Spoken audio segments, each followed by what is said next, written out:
Cher Jean-Guy, mesdames et messieurs les élus, chers collègues universitaires, chère Vanda en particulier, Caredoute et Caridouti. C'est avec un grand plaisir que j'ouvre ce second cycle de conférences Napoléon, Histoire et Mémoire, organisé par l'Assemblée de Corse en partenariat avec le laboratoire CNRS LISA, de l'Università di Corsica, laboratoire qui m'est très cher. Napoléon, ce n'est pas un scoop, est une icône. Une personnalité qui fascine autant qu'elle polarise, qui rassemble autant qu'elle divise et qui, naturellement, est adorée autant que décriée. C'est sans surprise que les débats ont été houleux en cette année de bicentenaire de sa mort. Les échanges ont été parfois vifs en France et en Europe au sujet de la célébration et ou de la commémoration de la mémoire de l'empereur. C'est pourquoi je suis d'autant plus heureuse de pouvoir accueillir dans cette assemblée dématérialisée des chercheurs, des spécialistes offrant une lecture différente de celle qu'on nous a déjà livrée. De nous proposer aussi des analyses avec davantage de recul et de hauteur.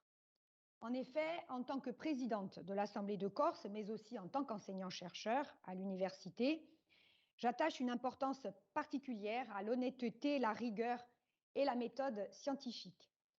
Tentant autant que possible de se détacher des passions autour du sujet, les chercheurs poursuivent une quête d'objectivité permanente et ne doivent négliger aucun élément, aucune piste, aucun aspect de la réalité, fût-ce-t-il plaisant ou déplaisant, qu'il nous conforte ou non dans nos intuitions premières. C'est pour cette raison que j'éprouve un vif intérêt à voir se poursuivre aujourd'hui et chaque semaine jusqu'à la fin du mois d'octobre ce travail de recherche initié par mon prédécesseur Jean-Guy Talamone. Les conférences inédites qui vous ont été proposées lors du premier cycle et celles proposées lors de celui qui débute aujourd'hui sauront, j'en suis sûre, vous passionner et vous faire connaître davantage ce Corse, devenu empereur des Français, dont la légende et l'histoire sont intimement imbriquées. Parmi les intervenants et spécialistes qui prendront la parole lors de ce deuxième cycle, nous avons le plaisir d'écouter ce soir notre 8e invité, le professeur agrégé de droit public Vanda Mastor de l'Université de Toulouse-Capitole. Elle nous parlera de Napoléon et du droit constitutionnel, sujet passionnant s'il en est. Je vais donc sans plus tarder passer la parole à Jean-Guy Talamone qui animera ces conférences et qui lira vos questions à la fin de la présentation du professeur Mastor. Je l'en remercie évidemment pour l'initiative qu'il a su impulser au cours de sa mandature et que j'ai souhaité ici poursuivre. Je vous remercie, chère Vanda, aussi d'être parmi nous. Je remercie l'ensemble des deux auditeurs et vous souhaite une bonne écoute et un très bon cycle de conférences. A ringraziarvi a tutti. Merci, Madame la Présidente de l'Assemblée de Corse. Donc, j'interviens donc pour aider à animer cette deuxième séquence donc, du cycle conférence qui a été donc décidé par l'Assemblée de Corse il y a quelques mois. À l'occasion de la commémoration de la mort de Napoléon Bonaparte. Donc, comme l'a dit la présidente de l'Assemblée, cette série de conférences se fait donc au titre bien sûr de la présidence de l'Assemblée de Corse, mais en partenariat avec l'UMR, l'ISA, donc le laboratoire de l'Université de Corse, et également la délégation Corse du souvenir napoléonien. Donc, en ce qui me concerne, j'interviens au titre du laboratoire de l'UMR LISA.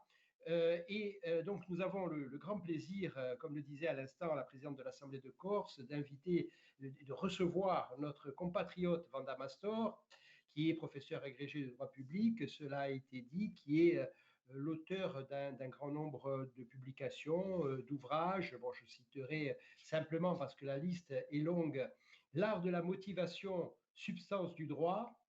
Et puis également, je citerai aussi Les grands discours de la culture juridique, qui a été réalisé avec Pierre Egea et Julie Bennett, qui est l'actuelle rectrice de Corse. J'ajoute que Vanda Mastor a aussi réalisé un rapport pour la présidence de l'Assemblée de Corse il y a 3 ans au sujet de l'évolution statutaire. C'est notre compatriote, c'est une amie de l'équipe de l'université. Elle ne manque pas une occasion d'ailleurs de nous aider. Elle travaille sur un certain nombre de projets en cours et notamment une publication sur les discours qui devrait être publiée, je l'espère, dans quelques mois. Donc, voilà pour cette présentation trop brève, eu égard à l'ampleur du travail effectué par Vanda Mastor. Je vais lui céder la parole immédiatement donc pour son intervention, pour une demi-heure d'intervention sur Napoléon Bonaparte et le droit constitutionnel, des sujets tout à fait passionnants. Je voulais remercier également, avant de laisser la parole à Vanda Mastor, l'équipe de la présidente de l'Assemblée de Corse, l'équipe du secrétariat général de l'Assemblée de Corse, le service informatique, parce que ça n'est pas très simple d'organiser de telles manifestations numériques. Donc, merci à toutes et à tous. Et la parole donc à Vanda Mastor pour une demi-heure approximativement de communication. Et puis ensuite, je donnerai lecture d'un certain nombre de questions qui ont été posées par ceux qui s'intéressent à cette question. Voilà. Merci à vous, chère Vanda. Merci, Monsieur le Président, cher Jean-Guy, Madame la Présidente, chère Nanette. Donc, je commence bien sûr par remercier chaleureusement donc, celui qui a l'initiative du site dans lequel j'interviens, Jean-Guy Talamone, qui m'a offert un sujet très difficile, mais très beau, comme le sont souvent les sujets difficiles. La présidente de l'Assemblée de Corse, ma collègue Nanette Maupertuis, qui m'accueille aujourd'hui, y compris dans les locaux de l'Assemblée, et le directeur de l'UMR LISA de l'Université de Corté, Eugène Guérard, qui est un ami. J'ajoute une pensée particulière pour Emmanuel Coulon, que je remercie pour sa gentillesse et disponibilité. Alors, je voudrais commencer sans plus attendre par des prémices méthodologiques qui sont vraiment très importantes pour comprendre mon propos, parce que je suis donc, comme cela a été dit, professeur de droit public, spécialiste de droit constitutionnel. Mais, je le précise parce que ce n'est pas une chose partagée par tous mes collègues, depuis mon doctorat, mon prisme a toujours été double, mon prisme d'études, l'histoire d'une part, le droit comparé d'autre part. En résumé, je n'analyse jamais une constitution, quelle qu'elle soit, sans en étudier l'origine, l'évolution historique, ni ses points de convergence et différence avec d'autres constitutions dans le monde, si tant est que la comparaison puisse être possible. Je n'extrais jamais le texte de son contexte, et je pense que si je me permets de temps en temps, comme je l'ai fait, vous l'avez dit Jean-Guy, comme je vais encore le faire, quand on se permet de faire des propositions pour améliorer la Constitution, ça ne peut pas être fait, de mon point de vue, sans la lumière de l'histoire constitutionnelle. Et les constitutionnalistes qui partagent mon point de vue commencent toujours leur cours à l'été 1789. Donc, dans le panorama de l'une des histoires constitutionnelles, celle de la France, de très loin les plus riches au monde, Napoléon Bonaparte a une place singulière. Il avait d'ailleurs lui-même conscience de sa propre singularité, comme cela transparaît nettement de ses écrits. Je parle de ses mémoires, avec toutes les précautions d'usage, évidemment, qu'il faut avoir vis-à-vis de ce genre de littérature, mais aussi de ses correspondances. Je vous cite un extrait de ses mémoires écrits sous sa dictée à Sainte-Hélène. « Je réussissais dans tout ce que j'entreprenais, dicte-t-il à son valet de chambre en 1829, parce que je le voulais. Mes volontés étaient fortes et mon caractère décidé. Je n'hésitais jamais, ce qui m'a donné de l'avantage sur tout le monde. La volonté dépend au reste de la trempe de l'individu. Il n'appartient pas à chacun d'être maître chez lui. Mon esprit me portait à détester les illusions. J'ai toujours discerné la vérité de plein saut. C'est pourquoi j'ai toujours vu mieux que d'autres le fond des choses. Le monde a toujours été pour moi dans le fait et non dans le droit, j'y reviendrai. Aussi n'ai-je ressemblé à peu près à personne. J'ai été par ma nature toujours isolée. » Fatalement, une telle singularité ne peut être que controversée. Nanette Maupertuis l'a rappelé au début de cette conférence. Et s'il y a bien une figure qui n'est pas fédératrice, c'est celle-ci. Polémique qui s'étend naturellement à la question des commémorations, et je crois que ce cycle de conférences n'y a pas échappé, mais je vous conseille plutôt la lecture de la séance du 26 mai 1840 à la Chambre des députés. Alors tout ceci figure dans ma contribution écrite que j'ai déjà terminée, à propos du rapatriement de Sainte-Hélène des restes de Napoléon. Vraiment, cette lecture vous apportera beaucoup. Le député Gauguier, survivant de la campagne de Russie, proclame que Dieu lui-même a dû s'étonner, je le cite, du génie surhumain de Napoléon, pendant que le démocrate Gleb Bizouin préconise, je le cite, de laisser dans son tombeau les idées bonapartistes, les idées napoléoniennes, que je regarde comme une des plaies les plus vives de notre ordre social, comme ce qu'il y a de plus funeste pour l'émancipation des peuples, comme ce qu'il y a encore aujourd'hui de plus contraire à l'indépendance de l'esprit humain, intervention ponctuée des très bien du député et poète Lamartine. Souvent, il faut bien l'avouer, les visions des auteurs ne sont jamais séparables de leur option idéologique, voire sentimentale. L'avantage d'être une juriste positiviste, c'est que je suis censée mettre à distance mon objet d'étude. Ce n'est pas toujours facile, je vais essayer. Et je vais tenter avec vous d'analyser Napoléon Bonaparte sous le seul angle de son rapport, de son apport au droit constitutionnel.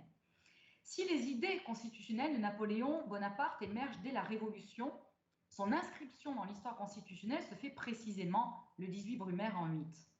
À partir de ce coup d'État, il marquera de son empreinte pas moins de 4 temps constitutionnels et autant de textes fondateurs de nature différente. Le consulat à vie, le Premier Empire et la parenthèse des 100 jours. Pour moi, ça fait un bloc, si vous voulez, constitutionnel du moment, Napoléon Bonaparte. Napoléon Bonaparte a-t-il laissé une œuvre constitutionnelle? Assurément. Il est possible de voir dans le jeune militaire un esprit de synthèse entre l'héritage de l'Ancien Régime et l'apport de la Révolution. Mais devenu chef du pouvoir exécutif, ses idées constitutionnelles évoluent et se traduisent concrètement par 4 régimes qui font un bloc constitutionnel complexe, mais surtout très ambigu. De nombreuses formules de mes collègues historiens, notamment, ont été utilisées pour caractériser la période napoléonienne ou certains de ses moments.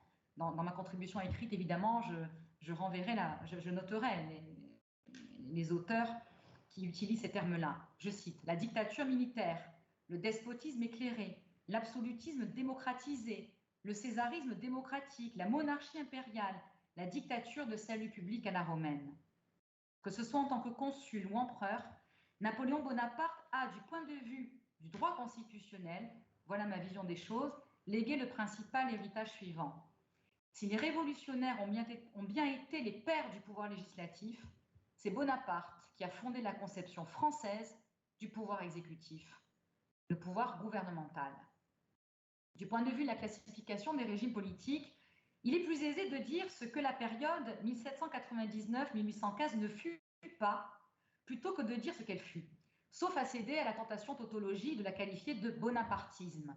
Alors ça peut vous sembler facile, mais c'est l'option d'Antonio Gramsci, pour qui le bonapartisme n'est pas la dictature, ce n'est pas la tyrannie ou le despotisme, c'est pour Gramsci l'expression d'une nouvelle catégorie politique. Je partage absolument ce point de vue, je vais essayer de vous le démontrer. Il s'agit en effet d'un régime où le pouvoir exécutif domine largement les autres, qui se distingue par le charisme de son chef, par ailleurs génie militaire, et qui s'appuie sur un large consensus populaire. Aujourd'hui, on parlerait de dynamique populiste. Autorité et peuple sont d'ailleurs repris dans la définition de l'idée napoléonienne faite par son neveu, Louis-Napoléon Bonaparte, à qui il manquera tout de même le génie militaire. Je cite son livre des idées napoléoniennes. Après une révolution, l'essentiel n'est pas de faire une constitution, mais d'adopter un système qui, basé sur les principes populaires, possède toute la force nécessaire pour fonder et établir et qui, tout en surmonter les difficultés du moment, ait en lui cette flexibilité qui permet de se plier aux circonstances. 2 éléments capitaux doivent être mis en évidence et qui vont servir de fil rouge pour ma démonstration. Les 2 sont en rupture avec la Révolution. Premièrement, la souveraineté de la loi, grand apport de l'été 1789, n'est plus. La loi en tant qu'acte est détériorée, comme l'est l'organe, et donc le pouvoir législatif. Deuxièmement, le peuple n'est pas perçu, comme il était sous les Lumières, comme le détenteur premier de la souveraineté. Il n'est convoqué que pour se rendre aux urnes, et non pour voter, c'est-à-dire pour transférer la souveraineté dans les mains de ses représentants, suivant l'idéal révolutionnaire rousseauiste, mais pour consolider ex post le pouvoir personnel de Bonaparte. Point de référendum dans cette période, seulement des plébiscites. Or, ce terme ne peut en aucun cas être associé à la démocratie. L'idéal de césarisme démocratique, d'absolutisme démocratisé, que l'on emploie parfois pour désigner cette période, est un leurre, ou alors un mauvais usage du terme démos. Oui, ce césarisme était populaire, au sens où Napoléon Bonaparte n'aura de cesse d'affirmer qu'il s'appuie sur la masse. C'est ce qui explique aussi sa popularité encore actuelle. Mais non, il n'était pas démocratique. La période qui s'ouvre par le coup d'État du 18 Brumaire en 8 et se ferme par la seconde abdication de l'empereur le 22 juin 1815 est une période au cours de laquelle le peuple n'est ramené qu'à une fonction de caution d'un pouvoir exécutif autoritaire. Je vous propose de développer ces deux points qui coexistent par ailleurs dans la célèbre formule utilisée par Sieyès, si connue de mes étudiants, pour définir le consulat. Le pouvoir vient d'en haut, mais la confiance vient d'en bas. Le pouvoir est imposé en amont, mais souvent de manière légale. Ça sera le premier temps de ma conférence. La légitimation se faisant en aval par l'appel à l'acceptation populaire, ce sera mon second temps. Je commence par l'autorité imposée. Remontons à l'acte de naissance du constitutionnalisme moderne. Les États généraux se réunissent dans la salle des menus plaisirs de Versailles le 5 mai 1789 et le tiers constituant l'Assemblée nationale le 17 juin jure, 3 jours après, de ne jamais se séparer avant d'avoir élaboré une constitution. Que fait Bonaparte pendant ce temps? Il n'a que 19 ans, il est rentré à l'école royale militaire à Paris 5 ans plus tôt, il est lieutenant second dans l'artillerie. Quand la République remplace la monarchie, à quelques mois près, il devient général et s'illustre déjà pendant la première campagne d'Italie. Honnêtement, de cette période, je crois que le plus intéressant à étudier pour la Corse est le lien entretenu entre Napoléon Bonaparte et Pasquale Paoli, mais qui est d'ailleurs le centre d'un projet porté par le laboratoire UMR LISA de l'Université de Corte. Mais honnêtement, quand je dis honnêtement, c'est parce que je lis les écrits de Napoléon, Bonaparte, pour le reste, écrit lui-même dans ses mémoires, je le cite, que jusqu'au siège de Toulon, sa vie fut insignifiante, qu'il s'occupait de gamme et points de politique, tout en proclamant qu'il se sentait lié à la cause de la Révolution.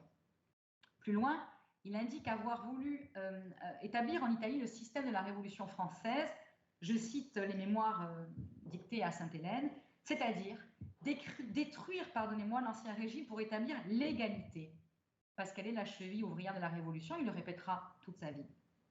Les idées constitutionnelles de Napoléon Bonaparte émergent dans ses mémoires quand il évoque la décrépitude du directoire. Pour lui, l'unique solution pour sauver la France était de mettre à sa tête, je le cite, une autorité imposante, mission lui permettant de légitimer le coup d'État. Je commencerai par là. Une fois au pouvoir, les constitutions successives et la pratique des régimes vont lui permettre de toujours plus le personnaliser et de renforcer son autorité. Je poursuivrai avec ce point. Je commence donc par l'impérieuse nécessité, ce sont ces mots, du coup d'État. Sous le directoire, la représentation nationale n'est plus. Mais Napoléon Bonaparte n'entend pas la détruire définitivement. Au contraire, il se présente alors comme le moyen de sauver la Révolution, voire comme le seul moyen de restaurer la République. Dans le mémorial de Sainte-Hélène, Las Cases rapporte ainsi les propos de Bonaparte à propos du 18 Brumaire. Je cite, « On a discuté métaphysiquement, et on discutera longtemps encore si nous ne violâmes pas les lois, si nous ne fûmes pas des criminels, mais ce sont autant d'abstractions bonnes tout au plus pour les livres et les tribunes, et qui doivent disparaître devant l'impérieuse nécessité. Autant vaudrait accuser de dégâts le marin qui coupe ses mâts pour ne pas sombrer. Le fait est que la patrie sans nous était perdue et que nous la sauvâmes. » La suite est connue. Sous le prétexte d'un complot jacobin, Napoléon Bonaparte, son frère Lucien, alors président d'ailleurs du Conseil des 500, les directeurs Sieyès et Roger Ducos, les ministres Fouché et Talleyrand sont les acteurs du coup d'État. Dès le lendemain, quelques députés votent une loi instaurant un consulat provisoire. L'ambiguïté naît en même temps que la période bonapartiste, comme en témoigne la proclamation du général en chef Bonaparte, datée du 19 Brumaire à 11h du soir. Je vous en lis le dernier paragraphe. Français, vous reconnaîtrez sans doute à cette conduite le zèle d'un soldat de la liberté, d'un citoyen dévoué à la République. Les idées conservatrices, tutélaires, libérales sont rentrées dans leurs droits par la dispersion des factieux qui opprimaient les conseils et qui, pour être devenus les plus odieux des hommes, n'ont pas cessé d'être les plus méprisables. L'article 1er de la loi du 19 Brumaire, adopté le même jour, commence par les mots suivants « Il n'y a plus de directoire ». Elle crée une commission consulaire exécutive composée de Sieyès, Ducos et le général Bonaparte. Le consulat naît donc avec la constitution de l'an 8. Le coup d'État fut légitimé par ses promoteurs par la faiblesse politique du directoire, mais aussi par des raisons de technique constitutionnelle, ce qui fait dire à certains de mes collègues que le coup d'État était légitime et légal. La constitution de l'an 3, celle du directoire, précisait elle-même que sa propre révision ne pouvait intervenir que dans un délai de 9 ans. Délai insupportable, extrêmement long. D'où l'oxymore, encore défendu par certains, de coup d'État légal. Dans la théorie constitutionnelle de Sieyès, rédigée de telles des mémoires, Boulay de la Meurthe raconte la rédaction de cette constitution courte et obscure. Vraiment, j'encourage mes doctorants ou mes étudiants qui m'écoutent à aller la lire, parce qu'on a souvent dit que Sieyès avait déjà une constitution toute prête.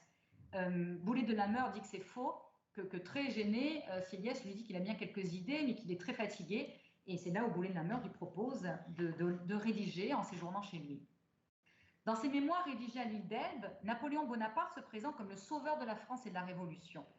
Je cite: « Ma tâche était donc de terminer cette révolution en lui donnant un caractère légal afin qu'elle puisse être reconnue et légitimée par le droit public de l'Europe. » Cet extrait des mémoires est en adéquation avec la célèbre proclamation des consuls du 24 Frimaire en 8, 15 décembre 1799. La phrase est très connue. « Citoyens, la révolution est fixée aux principes qui l'ont commencée, elle est finie. » Incroyable déclaration fort célèbre qui contient à première vue un paradoxe, une volonté de se réclamer de l'héritage de 1789 tout en mettant fin au processus révolutionnaire. En réalité, ce n'est pas un paradoxe, mais une ambiguïté volontaire qui ne cessera d'accompagner Napoléon Bonaparte consul, premier consul puis empereur. J'en viens au point sur le renforcement de l'autorité et du glissement du renforcement de l'autorité à la personnalisation du pouvoir. La constitution du 22 Frimaire en 8 a été élaborée de manière autoritaire, c'est un fait constitutionnel, rompant totalement avec la tradition des assemblées constituantes antérieures. Le texte fut pensé par Sieyès, approuvé par Bonaparte, le corps législatif se limitant à une signature formelle. Particulièrement brève, non précédée d'une déclaration de droit, la constitution de l'an 8 est révélatrice de l'ambiguïté de la période de Napoléon Bonaparte. La citoyenneté est conçue de manière très large, offrant même le suffrage universel, mais tout ceci n'offre que l'apparence d'une démocratie, et j'y reviendrai dans ma seconde partie, car le pouvoir y est fortement centralisé. La rupture avec la Révolution est évidente, il suffit de lire la Constitution. Les assemblées représentatives ne sont plus le lieu d'expression de la souveraineté nationale. Le Parlement est polycaméral, plus de 2 chambres. Loin de le renforcer, cette option les miette. Le pouvoir législatif n'est en réalité qu'entre les mains du tribunat et du corps législatif, le Sénat conservateur n'intervenant pas dans l'élaboration des lois. Les chambres sont dociles, voire serviles, comme elles le seront d'ailleurs sous le Second Empire. L'exécutif est renforcé par la Constitution avec une primauté du premier consul. L'article 39 précise que Bonaparte, le citoyen Bonaparte, est premier consul, Cambacérès le deuxième, Lebrun le troisième. Les premiers sont nommés pour 10 ans, c'est-à-dire Bonaparte et Cambacérès, le troisième seulement pour 5 ans. Le passage de l'Ancien Régime à l'État moderne, qui se caractérisait par la dépersonnalisation du pouvoir, n'est plus. Les noms propres sont gravés dans le marbre constitutionnel, lequel offre explicitement primauté à Napoléon Bonaparte, notamment dans le domaine de la promulgation de la loi et de diverses nominations. La Constitution va même jusqu'à concrétiser cette primauté à travers le traitement. L'article 43 n'offrant aux 2 autres consuls que les 3/10 du traitement du premier. La Constitution renforce donc non l'exécutif, mais Napoléon Bonaparte, et ce de 3 manières.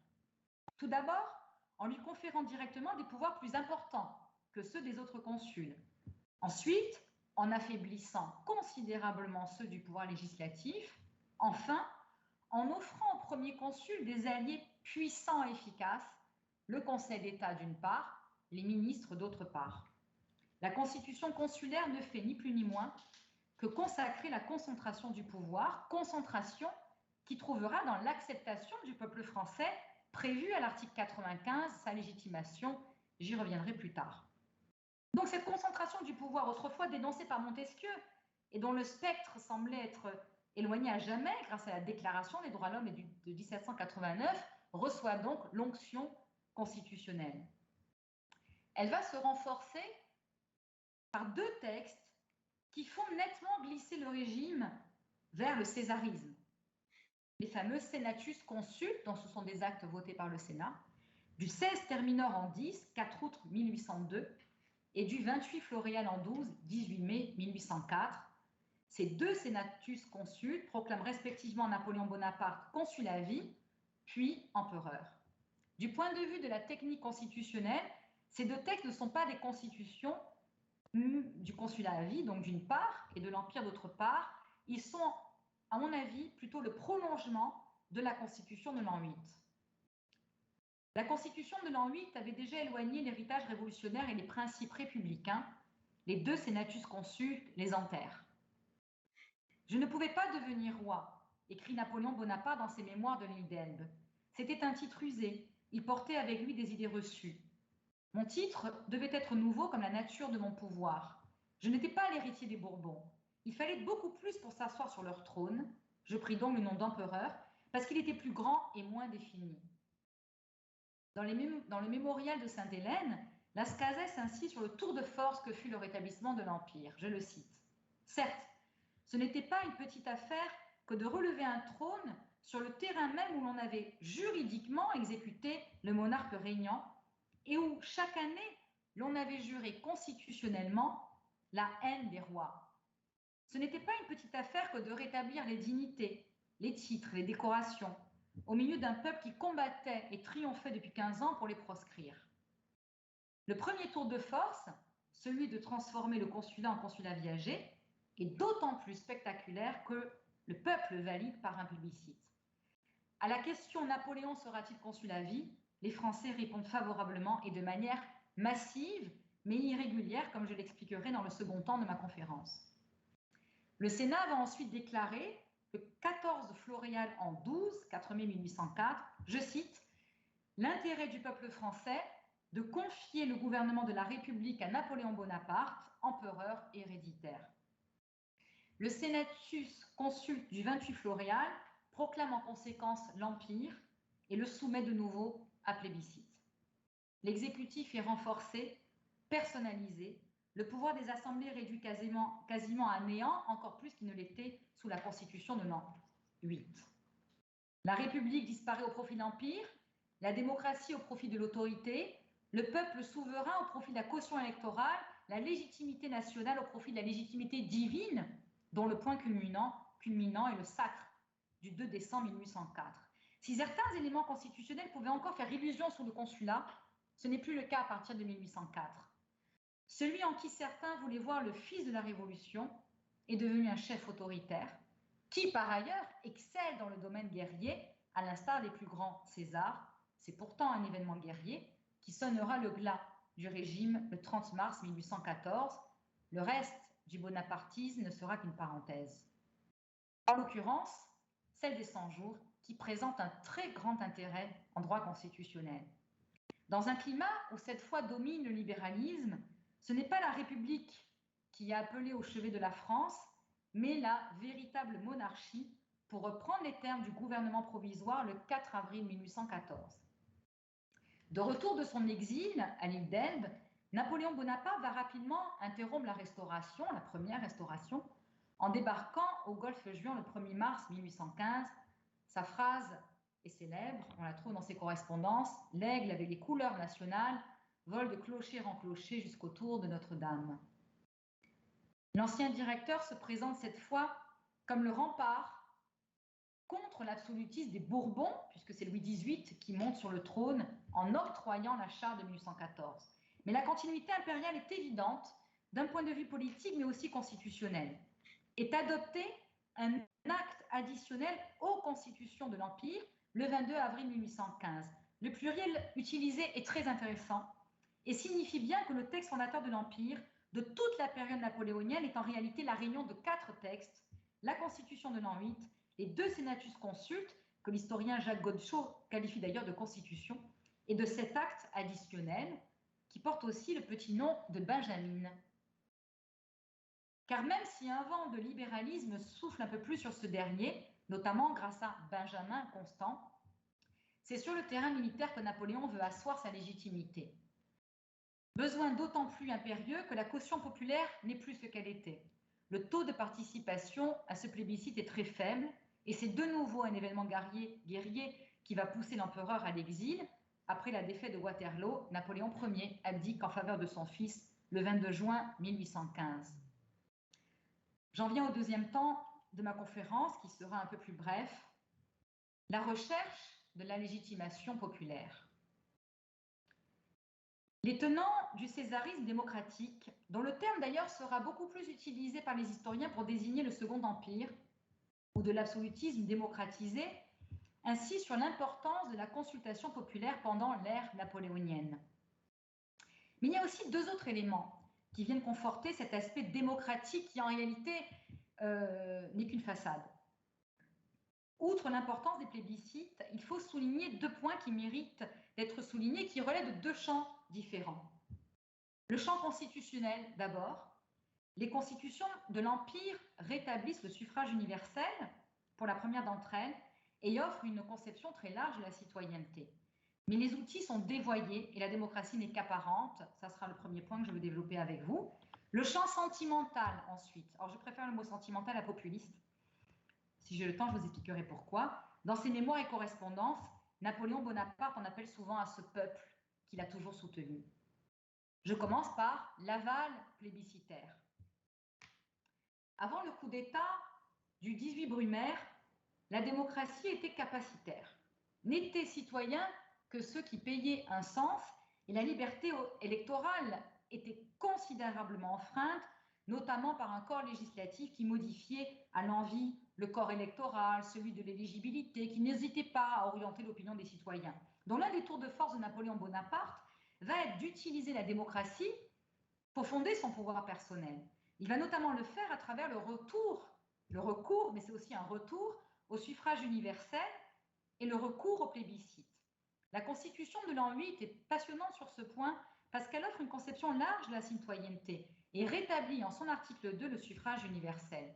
Je cite le dit article, « Tout homme né et résidant en France qui, âgé de 21 ans accompli, s'est fait inscrire sur un registre civique de son arrondissement communal et qui a demeuré depuis pendant 1 an sur le territoire de la République est citoyen français. » Mais la démocratie n'est qu'apparente, car l'établissement des fameuses listes de confiance ou de notabilité par la même Constitution, aux articles 7 à 9, font perdre en fait au suffrage universel son essence, sa raison d'être. La confiance ne vient pas d'en bas. Pour reprendre la formule de Sieyès, elle n'est accordée en réalité qu'à un petit groupe de citoyens privilégiés. L'autre symbole de l'apparence de démocratie est le plébiscite.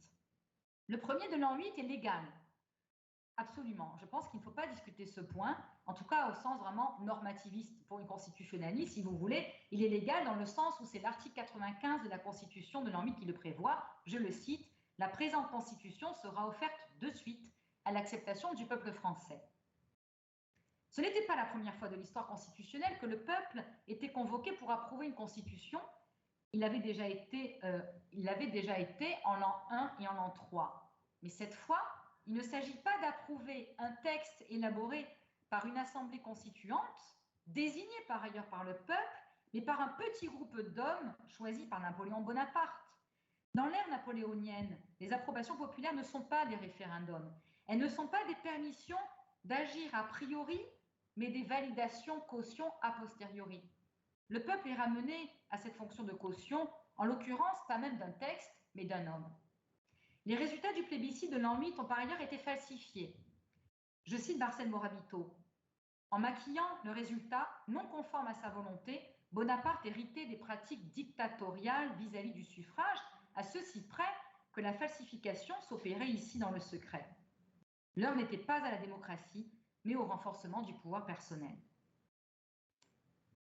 Le plébiscite de l'an 10, 1802, instaurant le consulat viager, le consulat à vie, apporte la preuve d'un accroissement, c'est vrai, considérable de sa popularité, de la popularité de Napoléon Bonaparte, mais celui de l'an 12, 1804, apporte plutôt la preuve du glissement définitif vers une certaine forme de dictature. Le premier plébiscite avait permis aux Français de se prononcer, même a posteriori tout de même sur une constitution. Le deuxième, sur un changement de régime. On pourrait penser qu'il en va de même pour le troisième, concrétisant ainsi le passage du consulat à vie à l'Empire. Or, juridiquement, si je vais un peu dans le détail, si vous voulez, de la technique constitutionnelle, il n'en est rien. Parce que le peuple français n'est pas consulté sur l'avènement de l'Empire ou sur le on aurait pu poser la question sur le passage du consulat à vie à l'Empire, mais sur la question de l'hérédité au sein de la famille Bonaparte, comme prévu par l'article 142 du Senatus Consulte du 28 Floréal en 12, je le cite, « Le peuple veut l'hérédité de la dignité impériale dans la descendance directe, naturelle, légitime et adoptive de Napoléon Bonaparte et dans la descendance directe, naturelle et légitime de Joseph Bonaparte et de Louis Bonaparte, ainsi qu'il est réglé par le Senatus Consulte organique de ce jour. » De la démocratie, il ne reste donc que l'illusion entretenue par la rhétorique populaire de Napoléon Bonaparte. Je termine donc sur l'assentiment populaire. Alors exilé à l'île d'Elbe, Napoléon Bonaparte dit ainsi à son valet de chambre son projet de retour. Je le cite.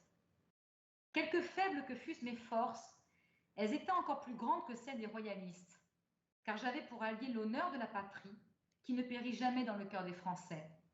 Je me confiais dans cet appui. » Napoléon Bonaparte rappelle souvent dans ses écrits tous les cris de joie du vrai peuple, je le cite, accompagnant notamment ses retours des batailles victorieuses. Se retrouve dans ses mémoires et lettres le ressort rhétorique usuel des grands chefs du pouvoir exécutif, qu'ils furent grands présidents ou dictateurs. Napoléon Bonaparte se présente comme le sauveur de la France, le père de la patrie qu'il a toujours soutenu, le roi du peuple et non le roi des nobles, l'homme du choix des Français, etc. La dynamique populiste est évidente et permet à Napoléon Bonaparte de légitimer son pouvoir. Cette affection qu'il porte pour le peuple va se traduire concrètement aussi dans certaines de ses créations. Donc là, je me détache des correspondances et je me reporte au droit, vraiment au droit positif. Le meilleur exemple est celui de la Légion d'honneur. L'exemple de la Légion d'honneur est éclairant. Ainsi, l'empereur, rapporte Las Cases dans le mémorial, je le cite, fit reparer les décorations et distribua des croix et des cordons. Mais au lieu de ne les répandre que sur des classes spéciales et privilégiées, il les étendit à toutes les sociétés, à tous les gens de service, à tous les gens de talent. Toujours dans le mémorial de Sainte-Hélène, Las Cases rapporte une anecdote qui me plaît beaucoup. Alors, il y en a beaucoup, hein, le mémorial c'est une œuvre immense, comme vous le savez, qui est particulièrement significative du lyrisme de Bonaparte et du lyrisme que l'on retrouve chez de nombreux grands chefs, dictateurs, grands chefs, génies militaires, c'est selon évidemment vos interprétations. Rentrant d'Italie où il fut couronné, Napoléon Bonaparte veut faire l'ascension, seul et à pied, de la montagne de Tartare aux environs de Lyon. Il y a en réalité une foule, alors que ça devait être plutôt intime.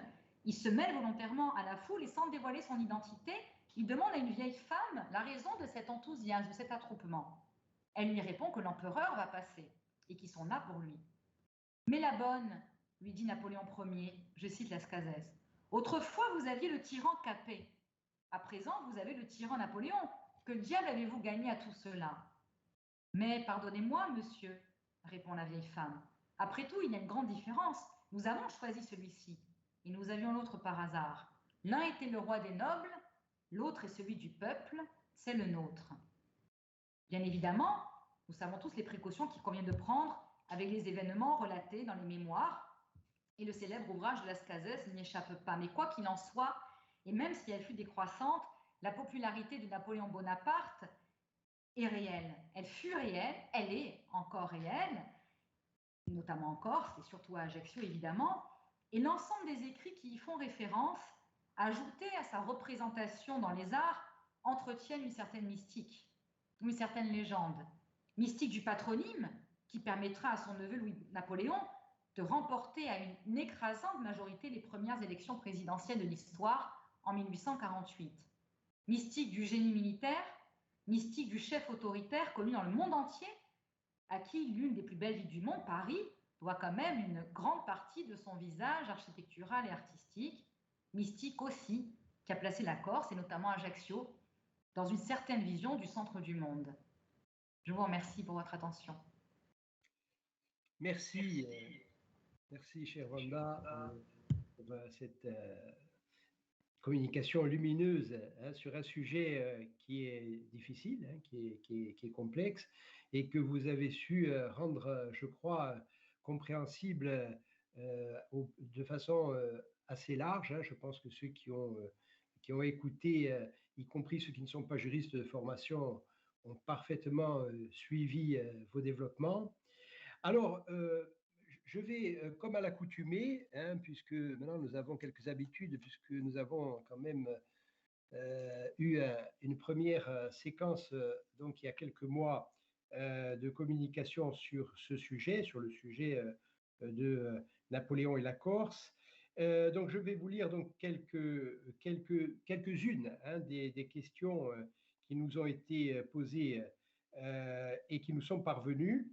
Alors, André vous demande, quelle a été selon vous l'influence du droit constitutionnel de Paoli sur celui de Napoléon Bonaparte? Alors, j'ai envie de lui répondre, attendez que soit publié les ouvrages prévus dans le cas de l'UMR et notamment d'un projet que vous dirigez, Jean-Guy, sauf erreur de ma part, sur le lien entre Paoli et Napoléon. Alors, très honnêtement, quand j'ai commencé à travailler sur cette conférence, je voulais remonter ce qu'il y a de très passionnant souvent chez les hommes, c'est la maturité de leurs idées. Et en fait, il est évident qu'il y a, comme chez beaucoup de grands hommes, vous voyez, l'époque rose de Picasso, l'époque bleue, le premier Wittgenstein, le second Wittgenstein, il y a vraiment plusieurs, Napoléon Bonaparte aussi. Et vraiment, j'ai eu envie surtout de m'intéresser aux idées constitutionnelles du jeune Bonaparte, de celui que certains historiens qualifient de fils de la Révolution. Mais ce n'était pas mon sujet. Et honnêtement, pour répondre très concrètement à la Constitution, l'influence, je ne peux pas la mesurer parce que je n'ai pas une connaissance assez précise des liens qu'ils avaient, même si bon, ils sont assez connus de nous, notamment grâce à plusieurs travaux qui ont été publiés dernièrement. On sait tout le lien très particulier qui les unissait. D'ailleurs, Napoléon en parle dans ses mémoires sur la fin, notamment quand il évoque la Corse. Moi, techniquement, quand je compare, on va dire les 4 temps forts au sens normatif, Napoléon Bonaparte et la constitution de la Corse indépendante de Pascal Paoli, je n'en vois honnêtement aucun. Parce qu'évidemment, on peut toujours, si vous voulez, essayer de chercher des points d'accroche. Oui, il y a une certaine vision du pouvoir, un exécutif fort. Il y a aussi cette recherche de l'approbation populaire qui va se faire d'un côté par plutôt des assemblées délibératives, délibérantes, pour l'autre, la recherche de la caution par les référendums. Mais très honnêtement, je crois que la comparaison doit s'arrêter là, mais en toute honnêteté, il faudrait réellement faire un travail plutôt sociologique qui, à mon avis, se retrouve plutôt dans les écrits, les correspondances. C'est quand on recherche, vous savez, l'héritage intellectuel de quelqu'un, il faut vraiment mener des travaux beaucoup plus spécifiques là-dessus. Donc moi, très concrètement, quand je compare les constitutions, je peux vous dire que très peu de choses sont comparables. Je ne pense pas qu'il soit opportun, en tout cas pertinent constitutionnellement, de les comparer. Après, l'influence, elle est réelle. Ils se sont connus, on connaît leurs liens, leur discorde aussi. Mais en fait, je vais ajouter une autre chose. Elle est faible intellectuellement aussi, parce que Napoléon Bonaparte était obsédé par l'égalité. Et c'est d'ailleurs à mettre à son crédit, notamment dans cette histoire de Légion d'honneur que je racontais après tout. Alors que Pascal Paoli était beaucoup plus obsédé par la question de la liberté, comme les Américains à peu près à la même période d'ailleurs. Merci. Oui, bon, tout à fait. Je crois qu'il faudrait se livrer à une analyse, je dirais, systématique et minutieuse donc, de ces constitutions qui sont effectivement parfois d'inspiration différente. Sur la question de la liberté, de l'égalité, bon, Paoli quand même a, de ce point de vue-là, affirmé un certain nombre de choses. L'égalité ne doit pas être un vain mot, et il s'est quand même opposé obstinément à la création d'un ordre de noblesse, alors que cela lui était demandé, hein, notamment par certains notables corses. Donc cette notion d'égalité, même si c'est vrai, c'est la liberté, hein, qui domine dans tous les textes de l'époque paolienne, hein, libertà, hein, c'est ce que l'on voit dans la justification de la Révolution de Corse, hein, qui est écrite évidemment en langue italienne, le Disingano, la Corsica a sui figli. Donc dans tous ces textes, on voit le mot libertà à toutes les pages, mais la notion d'égalité sur le plan politique, elle n'est pas absente, hein, et elle est quand même affirmée dans une ambiance quand même européenne qui n'était pas du tout à l'égalité. Donc maintenant, c'est vrai, je pense aussi que dans l'héritage paolien de Napoléon, l'aspect constitutionnel n'est pas, et l'aspect juridique n'est pas forcément la chose la plus évidente, hein. Autant on voit bien que la politique religieuse, c'est exactement la même, que la politique juive, par exemple, c'est exactement la même, que la politique, y compris de l'enseignement, hein, notamment Napoléon, réorganisateur de l'université. Bon, tout ça, on voit qu'il y a quand même un lien de filiation politique. C'est vrai que s'agissant des textes juridiques, bien entendu, il faudrait peut-être se livrer peut-être à un travail spécifique sur la question, mais c'est vrai que ça ne saute pas aux yeux. Je suis d'accord avec Madame Pasteur de ce point de vue-là. Alors, il y a une autre question. Alors, Pedro Maria nous demande quelle évolution notable dans les conceptions constitutionnelles de Napoléon entre la première partie de son règne et les 100 jours. Ah, vous avez un peu abordé déjà cette question. Oui, oui, vraiment, vraiment les 100 jours sont très passionnants à étudier en réalité. Au départ, j'avais même, vous vous souvenez, évoqué l'hypothèse de peut-être ne travailler que là-dessus parce que c'est moins connu. C'est très passionnant. Alors, il n'y a pas vraiment, par exemple, on dit souvent pour son neveu, Napoléon III, on dit souvent il y a une première et une deuxième époque, c'est-à-dire vraiment un début, un régime très très dur, et puis à partir de 1860, bon, un assouplissement, plus enclin à protéger les libertés, etc. Alors je ne dirais pas qu'il ne faut pas du tout faire un parallèle avec Napoléon Bonaparte, mais dans ces 100 jours, ce qui est très évident, et ce qui ressort de tous les travaux des historiens et des écrits de Napoléon, c'est qu'il recherche à asseoir sa légitimité par des victoires militaire, chose qui n'était pas forcément présentée comme un objectif auparavant. Voilà, c'est là, c'est un retour qui n'est pas évident pour tout le monde, qui est beaucoup moins évident, on va dire, que le premier, parce que si vous voulez, le directoire est un régime qui est tellement faible, tellement critiqué de toutes parts que c'était quand même moins compliqué. Mais de ce point de vue-là, je dirais oui, c'est vrai que c'est pas que ce n'est pas le même Napoléon Bonaparte, mais les actes additionnels sont vraiment passionnants quand vous les lisez. Et il y a à la fois un glissement vers une certaine forme de dictature, bon, l'hérédité, hein, entre autres, mais aussi cette volonté quand même de trouver une légitimité, une légitimation à son retour. Il va la chercher de deux manières, par encore l'appel au peuple, le plébiscite, mais ça ne sera pas une grande réussite, et par les victoires militaires, et sur ce point-là, il échouera aussi. Donc c'est ça peut-être un peu la subtilité, la différence. Et il faut chercher à plus encore peut-être se légitimer.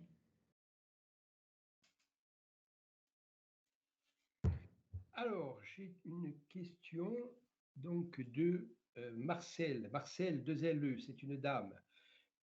Quels enseignements tirer pour aujourd'hui de l'action publique de Napoléon Bonaparte? Quels enseignements pour aujourd'hui? C'est intéressant. Je ne sais pas. Compte tenu du contexte, c'est une question très intéressante. Oui, alors je ou inquiétante, c'est selon. Ce que la personne entend par action publique. Est-ce que c'est la manière de gouverner? Est-ce que c'est l'art gouvernemental? Est-ce que, voilà, de ce point de vue-là, les enseignements à tirer. Alors, je vais faire plaisir au président Jean-Guy Talamogne, parce qu'il y a un poète que nous aimons bien tous les deux. Et en fait, pour tout vous dire, c'est un sujet que j'avais donné à l'agrégation. L'extrait de Regard sur le monde actuel, Paul Valéry. Si l'État est fort, il nous écrase. S'il est faible, nous périssons. Très honnêtement, je pense qu'à peu près dans toutes les disciplines aujourd'hui, on peut faire travailler les étudiants, en tout cas en droit, sur ce passage de Paul Valéry. Et donc, si vous voulez, l'apport, quel enseignement en tirer? Très honnêtement, on a vu dès le jour de son élection, Emmanuel Macron a été vraiment comparé à Bonaparte. Bon, il y avait la scénographie, effectivement, au départ, etc. Et moi, en tant que constitutionnaliste, ça me fait un peu sourire parce qu'en réalité, on aurait pu tout aussi bien comparer aussi François Mitterrand à Napoléon Bonaparte, comme après on en compare d'autres à Louis XIV. En réalité, l'apport, alors pour répondre à Marcel plus précisément, d'un point de vue, encore une fois, de droit constitutionnel, l'apport que je vois, c'est que c'est vraiment le Napoléon Bonaparte qui a insufflé à la République française notre manière de concevoir le pouvoir exécutif. Vous le savez, aux yeux de beaucoup de démocraties étrangères, nous avons un exécutif complètement dictatorial. Donc je ne vous refais pas l'histoire, on le reprochait beaucoup au général de Gaulle dès le premier référendum. on l'a reproché, en ce moment on le reproche beaucoup à Emmanuel Macron, mais comme je dis à mes étudiants, très honnêtement, on peut aussi parler de la puissance gouvernementale et de la manière d'habiller l'exécutif de François Mitterrand, par exemple, ou pourquoi pas de Jacques Chirac. Donc en réalité, c'est ça l'héritage principal, c'est qu'on a oublié, la France a inventé quelque part la représentation nationale, a inventé, avec les États-Unis évidemment, les pères, encore une fois, du pouvoir législatif, ce sont les révolutionnaires, mais ceux qui sont à Versailles, dans la salle des menus plaisirs, dans l'été 1789. Napoléon Bonaparte a inventé la façon de voir le pouvoir exécutif. Voilà. Nous acceptons des choses que d'autres démocraties contemporaines ne l'accepteraient pas du pouvoir exécutif. On a un pouvoir exécutif qui est particulièrement fort et qui, par ailleurs, n'est pas responsable de ses actes sur le plan politique. Je vous assure que quand je fais des conférences à l'étranger, les personnes présentes sourient beaucoup. Mais comment vous pouvez accepter cet article 16, par exemple, l'état d'urgence, par exemple, alors même que votre chef d'exécutif est à la fois chef d'État, d'accord, donc on a, comme vous le savez, un exécutif qui est censé être bicéphale, chef d'État d'une part Emmanuel Macron, Premier ministre d'autre part M. Castex, et en réalité, non, on a un pouvoir exécutif qui est très fort, alors même qu'il ne s'accompagne pas d'une responsabilité politique. Alors évidemment, vous pouvez me répondre, ah ben oui, il y a les urnes, les Français ont qu'à, s'ils ne sont pas contents avec la politique, sanctionner Emmanuel Macron ne revotant pas pour lui. Enfin, on sait ce qu'il en est concrètement. Donc c'est ça le grand apport. Napoléon Bonaparte nous a vraiment, alors c'est selon les idées, infligé, imposé, comme vous voulez, cette vision du pouvoir exécutif qui est un pouvoir gouvernemental extrêmement fort. Le problème, c'est que les institutions demeurent souvent les mêmes, pas toujours, mais souvent. Mais les personnalités qui, à un moment donné, excèdent de responsabilités ne sont pas les mêmes. Hein. Bon, et je crois que vous n'êtes pas la seule à sourire lorsqu'on compare Emmanuel Macron à Napoléon Bonaparte. Je crois qu'effectivement, il y a beaucoup de gens qui sourient à ce moment-là. Mais c'est vrai, cela a été fait.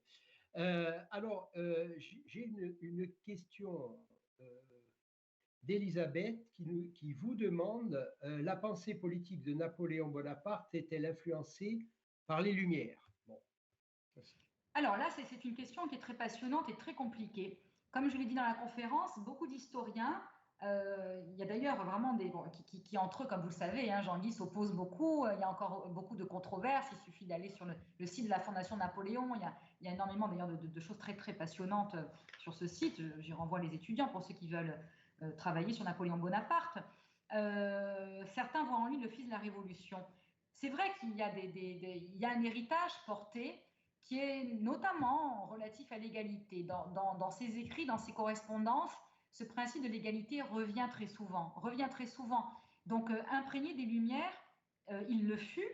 Il a été dans ses rapports, amicaux ou pas amicaux. Bon, on en a parlé en citant tout à l'heure les rapports qu'il avait avec Pascal Paoli. Donc oui, influencé par les Lumières, ça me semble assez évident, notamment sur cette question de l'égalité. Mais après, il l'a dit lui-même à travers les mots du consulat, la révolution commence au principe qu'ils l'ont fixé, de point, elle est finie, elle est terminée. Cette phrase est formidable d'ambiguïté. C'est-à-dire, bon oui, on admet l'héritage de 1789, mais oui aussi, c'est terminé maintenant, sauf une autre ère. Donc moi, je ne dirais pas à mes étudiants, par exemple, qu'il est le fils des Lumières. Ça, je ne peux pas le dire. Je peux après insister sur d'autres points qui n'ont pas d'ailleurs positif ou négatif. Moi, je suis très neutre dans la présentation des personnages historiques. Mais en tout cas, il y a des Lumières chez Napoléon, bien sûr. Il a été nourri de ça, lui aussi. Il est contemporain de ça. Il a 19 ans pendant la Révolution. Donc ça, c'est évident. Et peut-être, je dirais, c'est l'égalité. Ce qu'il a accompagné toujours, c'est l'égalité, bon, dans une manière évidemment que l'on connaît, hein, parce qu'encore une fois, le suffrage universel n'avait en fait rien d'universel. Déjà, il était que masculin, et puis bon, et puis le reste. Mais oui, et puis bon, la question en fait, il faudrait effectivement savoir si on parle des Lumières françaises ou bien si on parle des Lumières en général, parce qu'il y a quand même des sensibilités aussi italiennes. Voilà, les Lumières italiennes, notamment, qui étaient beaucoup moins anticléricales, parce que sur la question de la politique religieuse, il a vraiment pris cette distance avec ce qui avait été fait avant lui pendant la période révolutionnaire. Hein. D'ailleurs, lorsqu'il signe le Concordat, les vieux conventionnels qui sont à ses côtés prennent ça comme une abjuration pour le coup. Hein. Et donc là, on voit bien que c'est plutôt à un moment donné un coup d'arrêt qui donne sur la question, en tout cas religieuse, plutôt un coup d'arrêt que, je dirais, un prolongement de la logique révolutionnaire.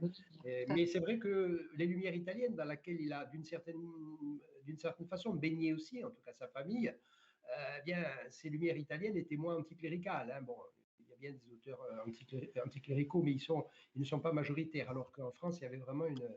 Mais c'est un exemple. Enfin, c'est une question très complexe et je crois que vous en avez donné dans votre réponse cette complexité. Alors, j'ai une dernière question que nous avons recueillie. Donc, c'est Jean-Pierre qui vous demande, alors, vous avez un peu répondu déjà à cette question, devait-on commémorer la mort de Napoléon Bonaparte eu égard à son action controversée? Alors, vous avez un peu répondu sur la question, mais c'est quand même une thématique. Oui. C'est vraiment une très, très belle question, donc merci Jean-Pierre. Parce qu'il se trouve que je viens d'écrire une tribune aussi sur la panthéonisation de Joséphine Baker et j'ai écrit un gros article qui va apparaître dans les mélanges en hommage à Patrick Waxman sur cette question de la panthéonisation. Et cette question de la commémoration est absolument passionnante. Donc déjà, qui a le droit de décider qui mérite de l'être, voyez, de commémorer d'une part. D'autre part, est-ce que tout le monde doit l'être? Est-ce qu'on doit absolument rechercher la part de lumière en évitant les parts d'ombre que de toute façon tout le monde s'empresse toujours de rechercher? Donc ça, je trouve que c'est une question passionnante. Je sais qu'en Corse, elle a fait beaucoup de débats. Moi-même, quand mes proches ont vu que je faisais une conférence sur Napoléon Bonaparte, Jean-Guy, vous imaginez les réactions de certains paolistes. Qui vous le dites? C'est abominable, c'est affreux, qu'est-ce que tu vas? En général, je réponds que j'ai choisi d'être universitaire parce que mon rôle, c'est la transmission du savoir. Après, on prend ou on prend pas, on vient pas. Mais à un moment donné, la culture générale me semble être une fabuleuse clé pour ouvrir les portes du monde. Et très honnêtement, donc voilà ce que j'en pense. Je pense que, alors je suis pas très honnêtement, bon, je n'aime pas, par exemple, l'action de la panthéonisation. Je l'ai écrit dans cet article qui paraît bientôt. Les commémorations, il ne s'agit pas, enfin, je pense qu'il faut que les gens qui sont choqués par les commémorations, pour quelqu'un qui peut paraître, pour certains, il y a beaucoup d'historiens, les manuels d'histoire constitutionnels qui font référence, que j'ai utilisés, que j'utilise pour mes cours, disent clairement, moi j'ai mis des précautions, que Napoléon Bonaparte était un dictateur, un despote, point, sans égard. Donc évidemment, il ne s'agit pas de célébrer. Je crois que si on est choqué par ce genre de commémoration, il faut essayer de prendre la distance avec l'objet commémoré et se dire, bon, ce n'est pas une célébration, c'est une commémoration. Mais c'est un débat qui est passionnant parce que, vous savez, sinon on ne lit plus Céline. Céline était un antisémite abominable. Je pense qu'il n'y a pas pire écrit antisémite que ceux de Céline. Est-ce qu'on doit brûler Voyage au bout de la nuit? Moi, je ne pense pas pour ma part. Bon, mais ça, c'est une question vraiment qui est liée à ce qu'on est en train de dire. C'est-à-dire, encore une fois, commémorer, ce n'est pas célébrer. Voilà. Et pour moi, célébrer quelqu'un, ce n'est pas en faisant des conférences, ce n'est pas en panthéonisant, ce n'est pas en mettant des plaques, c'est en disant aux enfants, allez, voilà, lisez Premier combat de Jean Moulin et vous aurez tout compris de la résistance, plutôt que de faire des grandes cérémonies grandiloquentes où souvent nos présidents de l'exécutif ne sont là que pour se célébrer eux-mêmes. Oui, je crois qu'en fait, vous avez tout à fait raison. Je crois que la distinction essentielle dans cette affaire, c'est la célébration et la commémoration. Bon, il y a des personnages que l'on peut célébrer parce qu'ils sont tout à fait consensuels. Je pense en Corse, par exemple, au chef de la résistance et donc aux martyrs de la résistance en Corse, bon, qui sont commémorés et qui sont célébrés tous les ans de manière commune hein, par l'ensemble des responsables institutionnels et autres. Hein.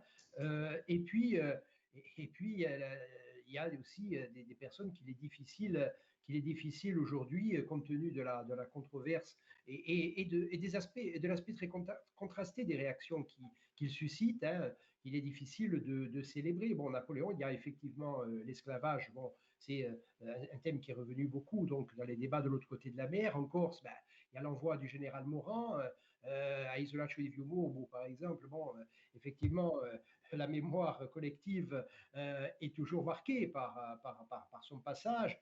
Donc voilà. Après, est-ce qu'on doit regarder les choses sous une approche, sous un angle axiologique ou bien sous un angle scientifique?